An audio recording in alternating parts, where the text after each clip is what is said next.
Hi, can you tell us your name, please? Hi, I'm Mike Lewis. Hi, Mike Lewis. How you doing today? I'm pretty good. All right. So, are you aware that we're here to ask you a couple questions about the history of macaroni and cheese? Yes, sir. All right. So, do you know the history of macaroni and cheese? I don't know the history of now. I have not. Okay. So, if someone were to ask you what you thought the history of macaroni and cheese is, what would you tell them? Where do you think it originated from?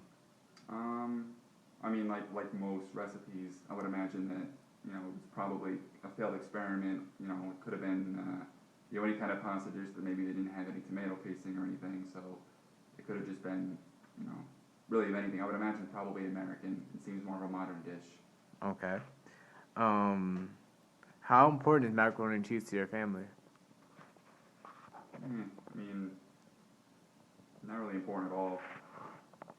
I mean, there are different variations of macaroni and cheese, I guess. I mean, it could be, you can make it into other things. If you're just talking about like standard mac and cheese, it's a rare thing.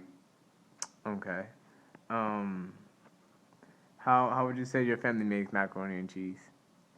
Um, I mean, like from the box, you boil the water and you cook the little noodles. Um, when it's done, you add the little cheese powder, Mm-hmm. some milk and butter. The more milk and butter, the creamier it is. So depending on how you like it, you can add other things to it if you want, other kinds of cheeses. But that's about it. So you're not really using mac and cheese made from scratch. Not me, no. I mean, my mom has done it. That would be a question for her. But Okay. Um, do you think macaroni and cheese is healthy? well, define healthy. I mean, I mean, well, if you think about America, America used to be the fattest nation in the world.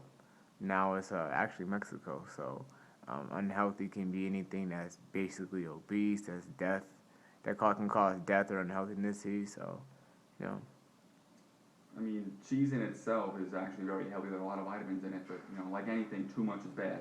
So right. if you're, globbing yourself with cheese and you're having too much of it, that can cause problems, especially with trans fat. So I mean, partially it's the way you prepare it, depending on how much butter you use, what kind of milk you use. And again, too much is not good. Pasta So, also has a lot of carbs in it. so you think it can be healthy? It just depends on how much you eat it. Yeah, like anything else, once in a while it's no problem, but if you make a heavy diet of it, it could have an impact. Okay. Um, do you think that? So you said that you think that America does have a dish, right? What do you think America's dish is? If I were to go to like Italy and I ask for a dish, what do you think that Italy would say to us, Um, or what do you think they'll give us? I mean, it's tough to say because most American dishes are just variations of other dishes from other countries.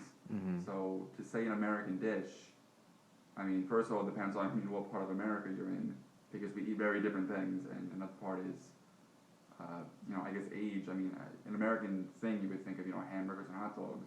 I would imagine, but I kind of have trouble believing that there is an American thing, considering pretty much all this stuff is taken from other recipes. Mm. All right. Well, Mike, thank you for your time, sir. Thank you for having me. All right.